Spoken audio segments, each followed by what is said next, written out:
In addition, I'd also like to add one more historic event, because Slavko mentioned the fact that the issue of the autocephaly has been talked about previously in the hotbed of, or the time of discussions of these issues. But University of Toronto and St. Michael's College, this is actually the third time that here at U of T and St. Mike's, the new home of Sheptytsky Institute, that a conference is taking place while a historic event relating to the church in Ukraine is happening. Because in December of 1989, there was a conference here at this very time when Gorbachev was informing the public that the Ukrainian Catholic Church was being legalized. So history repeats itself in that way too. I'd also like to thank the organizers and sponsors for providing me the opportunity to reflect on the history of Orthodoxy in Ukraine in this century, and most particularly at this time. Doing so through the prism of Professor Denysenko's volume has been a joy, truly. The volume we are launching is to be applauded greatly. As an insider's voice, it's a knowledgeable, fair, and comprehensive account. Dr. Denysenko has produced a volume that, were I leading a class in the history of Ukrainian Orthodoxy, I would definitely make it my go-to text for the 20th century. His presentation is clear, uses an excellent breadth of sources, and connects well the various, and at times, let's admit it, confusing events of the 20th century. I'm particularly grateful for the way in which he has brought together material regarding the first two iterations of autocephaly in Ukraine. His review of the Orthodox churches in North America is extremely helpful to anyone who wants an insight into our realities here in North America. Chapter 5 on the post-1999 period is a welcome summary of the tumultuous recent history, and supplementing very well the earlier work of Professors Plakey and Sisson with important information documents bringing it more up to date. Consistently through this book, Professor Denysenko places the events within the framework of a church attempting to modernize. Here he builds on the foundational work of, very significantly, Professor Buchurkiw, and demonstrates Buchurkiw's lasting influence on the scholarship of Ukrainian religiosity. This is an important theme which not only dominates the Ukrainian Orthodox realities, but also the life of many Greco-Catholic, and I actually believe all Eastern Christian churches as they transition into, I'll call it, the Enlightenment world, so we don't just talk about the Western world, or post-Enlightenment world, perhaps better. Yet I believe the excellence of scholarship does not so much lie in what it says, as in the areas of research, the questions that it opens up. Herein is truly the gem of Professor Denysenko's volume. He's provided us a foundation upon which future scholarship can build. In the program, my talk is listed as an epilogue. I would rather like to see it as a prologue, as a transition into the future questions that need to be looked at. There are small questions that need to be tackled, and also, most significantly, big questions that are raised in the volume. One such important but relatively small question, I apologize if people think that North America is a small issue, but in this global scope, I think it is a smaller issue, is the background and lead up to the acceptance by the churches of Canada and the United States of the Homophorian of the Ecumenical Patriarch. In both instances, there is much to be researched and honestly assessed. In neither instance, I believe, was the decision smoothly received. As Professor Denysenko noted here in Canada, the Tomos was not immediately made public, and there was much agitation in the community regarding its content and long-term meaning. The subsequent implications of these decisions also had a negative impact on how the faithful understood their church's relationship with the Kievan Patriarchate. Some UOCC parishes transferred to the jurisdiction of the Kievan Patriarchate. Not a significant number, but there was dissent. There was much consternation in Canada, as you know, over Metropolitan Yuri's ban on any official welcoming of Metropolitan Philaret, or Patriarch Philaret, when he was visiting in 2012. A position, interestingly, I think, publicly mellowed by Metropolitan Yuri's visit to the Kievan Patriarchate in 2015. In a master's thesis completed at the University of Saskatchewan by Yuri Kirochuk, he argues that the manner in which this episode evolved is an example of how union with the Ecumenical Patriarch has affected the UOCC's governance. Specifically, he argues, and I think I'm sympathetic to his position, it grants more importance to the episcopate than had previously been the case. Further, I believe an interesting area in need of further exploration is how the Ecumenical Patriarch's views on the relation with diaspora churches has changed over time. Within the scope of this question also lies an investigation of the role played by Bishop Vsevolod Majdansky. For example, I know from personal conversations in 1994 with an advisor to the Ecumenical Patriarch and a professor at Halki, that Bishop Vsevolod's role in sensitizing the Fanar, or beginning to sensitize, I should say, to the Ukrainian question in diaspora and in Ukraine was very significant. At that moment in time, that professor said that it is very difficult to actually convince advisors to the Patriarch that Ukraine is a separate question than Russia. And Bishop Vsevolod's voice in making that transition, he felt was very, very important. A question I think scholars we need to look at. Was it possible that he played a role, Bishop Vsevolod, in raising some questions in the Ecumenical Patriarch about mellowing their perspective towards the Ukrainian issue? And as a result, the ambiguity that appears in the patriarchal statement regarding the Kievan Metropolitanate and the Moscow Patriarchate in 1991, could that have been influenced by Vsevolod's role? I don't know. It's a question. These questions, of course, also lead us to bigger questions. Why has Constantinople now become so bold as to officially renounce Moscow's authority over Kiev? Is it a change of heart regarding Ukraine? Or is it perhaps a way of responding to Moscow's withdrawal from the Great and Holy Council of 2016 and feeling that it is now an opportune time to reassert its primacy with more authority than previously? Is embracing Ukraine the goal? Or is dropping Moscow down a notch the goal? Or a little both? Another area touched upon in the book, but requires much more space for development, is the unfortunate matter of how personalities have affected the historical development. This is perhaps most evident in the triumvirate of leaders, Bishop Jan Bondarchuk, Patriarchs Mstislav, and Filaret. Clearly, their personal histories, their biases, and their interests have had a major impact on Orthodoxy in Ukraine. Is it true that the Ecumenical Patriarch would have moved on the matter of autocephaly sooner had Filaret been willing to give up his title as head of the church? That's a question that's been in the air for quite a while now. The enduring questions of self-interest surrounding Filaret were once more brought into focus over the past few days. Clearly, he's a wild card in a sense in all these discussions right now. Scholars have an immense field of research here. I would, though, like to suggest two larger questions, which I hope will entice for future scholarship. First, I return to Professor Denysenko's acknowledgments, where he outlines the purpose of his book. To illustrate, quoting, to illustrate how aspirations for autocephaly and church renewal caused the Orthodox Church in Ukraine to splinter over the span of 100 years. To be honest, the sentence didn't strike me as unusual or unexpected on first reading. However, after reading the book, I actually, for some strange reason, decided I'm going to go back and read the acknowledgments and introduction again. And it was during that second reading that I repeatedly returned to that sentence and realized that what Professor Denysenko has done by his volume is caused me to question a fundamental paradigm which we have used over the past century in reading this history, and a paradigm which is embodied in the sentence. I want to suggest that rather than seeing autocephaly as the cause of divisions among Orthodox in Ukraine, that we ask the question why, during the 20th century, have so many Orthodox believers felt that the established church structure, the canonical church, no longer allows them their Orthodox and ethnic identity. And let me say immediately, I'm not here suggesting a narrow political or nationalist analysis. Rather, I'm suggesting to reposition our perspective in a slightly alternate frame. And here I turn to a Canadian, and I apologize, Jesuit, Bernard Lonergan, who speaks about theology, and thus the church, as mediating between a religious experience and a cultural matrix.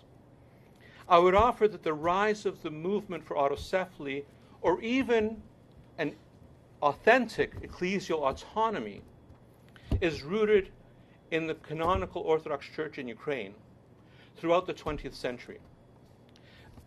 But they're being unable or unwilling to recognize that their flock has changed. Now, let's admit something here. within many religious groups, there exists an ahistorical perspective that mitigates a need to adapt to historical change. In other words, there's a perspective that the church never changes. Things never change. But even a religious identity is as much created as it is inherited. Okay? A religious identity is not simply something you pick up from the past. There's an ongoing creation of that identity in relationship to the past. But if you only live with an ahistorical vision, as I suggest the hierarchy of the Russian Orthodox Church or Ukrainian Orthodox Church, or actually most of our, I didn't say that, many of our hierarchs have, it means that your vision of the possibilities of your identity are very limited. So the hierarchy, I suggest, could not see what was actually going on in front of their eyes. Now, I don't dismiss the possibility and probability that some of the hierarchs were dealing with a very, let's say, Russocentric or whatever perspective. Of course, some of them would have been. But I don't think that's the whole answer. The desire to remain Orthodox among those who raised the claim for autocephaly reflects the fact that the non-canonical movement recognized in their adherence to the forms of orthodoxy and authentic religiosity. They wanted to stay Orthodox. That was authentic. Where the dissonance arose surrounded how they understood their cultural identity and matrix living within that Orthodox identity.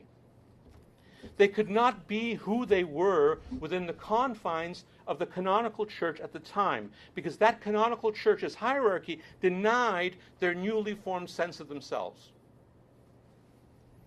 I believe, actually, a similar disconnect occurred in Canada in the Ukrainian Greco-Catholic Church in the 1920s, 1918, 1910s. And that gave rise, I suggest, to the Ukrainian Orthodox Church of Canada, to a great extent. Clergy and Roman Catholic bishops at that time did not appreciate that simple attachment to the Catholic Church was incongruent with living out one's identity as a nationally conscious Ukrainian in Canada. Their church, by their actions, they were saying, also had to reflect their cultural identity as it had in Ukraine. In the case of Ukraine, the proceedings of the 1921 Sobor demonstrate, among all those other things that it demonstrates, a sense of alienation from or abandonment by their former church leaders.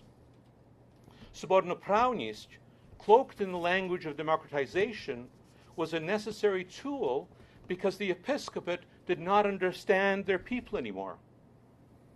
This developing 20th century identity continued to haunt the canonical church and resulted in further endeavors in a number of forms, outlined in the book, at addressing the disconnect. So the divisions of orthodoxy in Ukraine today are a result of, in today's formulation, Ukrainian Orthodox Church Moscow Patriarchate's inability to recognize how much the hierarchy has ignored the cultural identity and thus the religious needs of so many of its previous adherents. This is clearly demonstrated, I suggest, by the growing anger in the populace over the canonical bishops' responses to the Maidan and the war in the East, as Professor Denysenko has outlined. Reframing our understanding in this way is significant, because neither autocephaly nor canonicity, I suggest, are guarantors of a viable, united Orthodox Church. Just because the Ukrainian Orthodox Church will be, God willing, a united autocephalous church under the ecumenical patriarch doesn't mean it's going to grow and flourish. That's not the answer to the life of the church. Unless it understands the need to be a place where faithful people can see their personal and social identity expressed and validated. This is a challenge for all religious groups. However, it has been particularly so for our diasporic churches, for any diasporic churches. I would offer an observation on a transformation that has been going on. I'm an outsider viewing in, so I ask your patience if your view is different. Transformation going on in the Ukrainian Orthodox Church in Canada. In the 1990s, the UOCC has, been going through an important, since the 1990s, been going through an important transition in an attempt to redress the imbalance which arose in the church's self-identity between being an immigrant church and a Canadian church. In 1995, over much historical opposition, the church formally approved the use of 2 official languages. Over the first decade of the 21st century, the church has revisioned itself, resulting in the 2010 and then amended slightly 2008, then amended 2010 bylaws, which no longer identified Ukrainian ethnicity as a condition of membership. In the 2003 Parish Growth Resource Guide, this new perspective is laid out as a bold vision of a church that is open to non-Ukrainians, while simultaneously embracing the Ukrainian heritage of the church and its founders. The UOCC revisioned itself from a church for Ukrainians into a Ukrainian church in Canada, a territorial church with a clear cultural heritage, not a national church which happened to be in Canada. This experience of the UOCC brings me to what I regard as the largest question opened up by Professor Denysenko's book. It's the question of whether a new autocephalous Orthodox Church in Ukraine will strive to be a territorial or a national church. Here also I would offer a mild challenge to a formulation that Professor Denysenko used in his volume. He repeatedly calls the Moscow Patriarchate a multinational church. Although encompassing many ethnicities and nationalities, I think it would be more accurate to regard it as a remnant of a colonial church, because it has not validated or empowered other ethnicities, as one would expect from an intentionally multinational church. In fact, we know that the dominant vision of the church is Russocentric and built on the myth of the Ruski Mir. As a result of this Russocentric myopia on the part of its leadership, it has failed both in the case of Estonia and now in Ukraine to avert defections to autocephaly and or the ecumenical patriarchate. If the United Orthodox Church of Ukraine sees itself as a national church, I fear ultimately a similar fate for it. This is a danger because we must admit that this would well serve many who see the current developments only through a political perspective. However, should it go down the route of a territorial church, I think it can become a very vibrant player in the religious life of Ukraine and a powerful force among other Orthodox churches. In order to do this, however, I suggest there'll be need for a very conscious period of self-reflection, specifically over its historical memory. And here, we're finishing in the same place. Figures such as Petro Mohila and Vasily Romanuк are easily embraced by a new, united Ukrainian Orthodox Church. But what do we do with such personages as Feofan Prokopovich? How about Antony Khrapovetsky, Metropolitan of Kiev? A very, very interesting character. Will the new church see its history in terms of rupture, as did the participants of the 1921 Sobor? It was interesting to see how often they regarded, they must have read von Harnack. It was, the church went downhill with Constantine. That was the big problem. Interesting. They decried the demise of the Apostolic Church in the Constantinopolitan period. Or will the community develop another narrative? A narrative of continuity, which then somehow critically works through the Russian imperial period and the Soviet period and talks about orthodoxy in Ukraine in its many, many forms, in its very real struggles. Will there be room for an authentic but critical reassessment of the autocephalous movement in spite of the central role in keeping the hopes of the Orthodox Church for Ukraine alive? Is there not some irony today in the fact that recent differences of opinion between the Ecumenical Patriarch and Filaret, supposedly being the inheritor of the autocephalous movement in Svobodna Pravnost, when the Ecumenical Patriarch is saying clergy and laity should be voting at the electoral synod, and Filaret saying, no, only the bishops. There's some irony there in terms of history. Anyway, lots of questions. A wonderful book. Thank you very much, Professor Denysenko, for providing us this, and we'll see what happens. Thank you.